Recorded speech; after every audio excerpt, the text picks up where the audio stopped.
एक तो मैं नहायत अदब से कहूंगा कि ये मसला जो है 9 काबिल एहतराम जज साहिबान नहीं बल्कि फुल कोर्ट का जो है मुतकाजी है। पूरा सुप्रीम कोर्ट जो है वो बैठ के इस मसले का हल ढूंढे, हल तलाश करे, जो फरीक हैं मुख्तलिफ जो है उनसे पूछे और एक ऐसा हल दे जो ना सिर्फ आने वाले वक्त के लिए हमारे लिए तरियाक हो, आब हयात हो, बल्कि जो मराइज या जो मर्ज हमें लगे हुए हैं, लाहक हुए हैं दहाइयों से, उनका भी कोई थोड़ा सा बंदोबस्त कर दे। मैं फिर कहूंगा कि मैं अपनी कोई हदूद और कयूद को जो है जो मेरे ऊपर आइन और कानून और रवायात ने जो पार्लियामेंट्री ने लगाई हुई है, मैं उनको क्रॉस नहीं करना चाहता। मैं किसी को क्रिटिसाइज नहीं करना चाहता, लेकिन एक शिकायत रहती है कि पार्लियामेंटेरियंस या सियासी वर्कर जो हैं वो अदलिया को या अदलिया के नाम लेके क्रिटिसाइज करते हैं। मैं उनका नाम नहीं लेता जिनको क्रिटिसाइज किया जाता है, लेकिन जिनको क्रिटिसाइज नहीं किया जाता मैं उनका नाम जरूर लूंगा। एक दो नाम ले लूंगा। जस्टिस मुनीर साहब को क्रिटिसाइज किया जाता है, जस्टिस कॉर्नेलियस को नहीं क्रिटिसाइज किया जाता। ये अदलिया जो है, आला अदलिया जो है, वो खुद पूछे। जस्टिस इरशाद हसन खान साहब को, जस्टिस रियाज शेख को क्रिटिसाइज किया जाता है, लेकिन सईदुज़्ज़मान सिद्दीकी और नाज़िम सिद्दीकी साहब को नहीं किया जाता।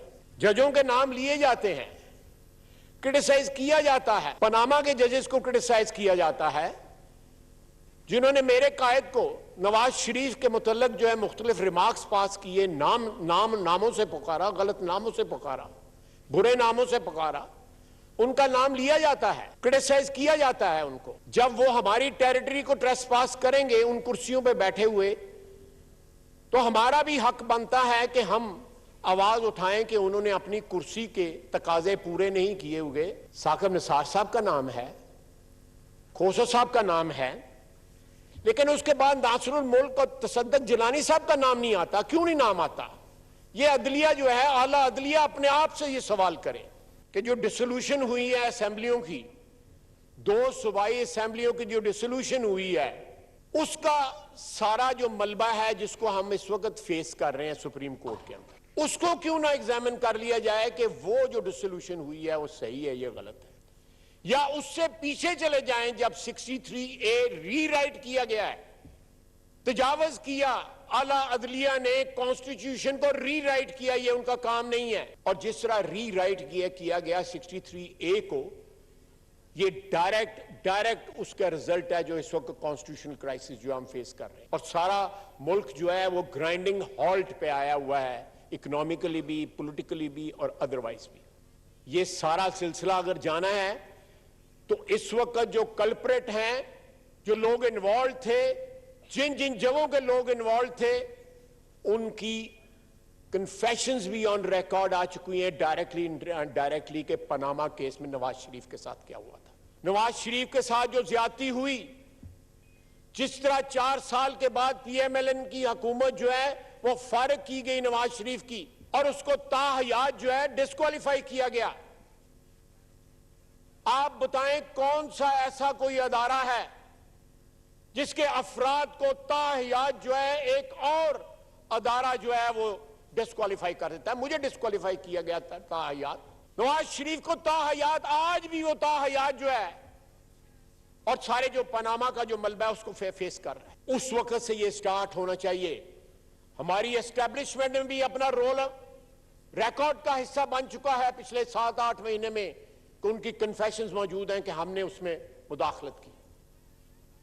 जजों की भी, जुडिशरी भी कन्फेशन मौजूद हैं कि वहां पे तजावुज हुआ था उस केस के अंदर। इवन टू द एक्सटेंट के PTI की लीडरशिप की मौजूद Shah Mahmood Qureshi is on record कि नवाज शरीफ के साथ ज्यादती हुई थी, कानून की हदूद से तजावुज किया गया था, आइन की हदूद से तजावुज किया गया था। मेरी दरखास्त है आपकी वसासत से, इस हाउस की वसासत से, अदालत उज़्मा के आगे दस्तबदस्ता कि पूरा बेंच बना के, पूरे कोर्ट का बेंच बना के जो है पनामा से स्टार्ट करें। आप देखें यहां इस हाउस में, इस जगह के ऊपर जनरल फैज और जनरल बाजवा बैठे हुए थे। इन सारे बेंचों के ऊपर 50-60 लोग बैठे हुए थे।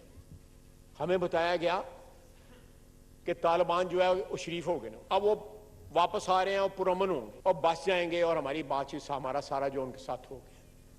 क्या नतीजा निकला है? वो पूछने वाला है उनको कि क्या हुआ है? वो पेशावर मस्जिद के हादसे में जो कुछ किया हुआ है, जो जानों का जो है लॉस हुआ है, नुकसान हुआ है, आज तो हम गमजदा हैं ना, चंद माह गुजर जाएंगे तो सिर्फ उनके बच्चे ही गमजदा सारी उम्र के लिए रहेंगे, बाकी कौम भूल जाएगी। मैं कल अफगानिस्तान था, उनकी सारी की सारी क़यादत जो थी उनसे मुलाकात हुई, डिप्टी प्राइम मिनिस्टर से लेके 4 वज़रा उन नेगोशिएशंस में जो है मौजूद थे। अच्छी हुई negotiation, they responded very well. अल्लाह करे ये सिलसिला जारी रहे, ये इस जो अच्छे रिस्पॉन्स का सिलसिला है। लेकिन क्या हम खुद एहतसाबी करेंगे कि किन लोगों ने इनको ला के बसाया, किन लोगों ने इनसे कमिटमेंट ली और किन लोगों ने चाय की प्याली पकड़ के कहा कि सब ठीक हो जाएगा।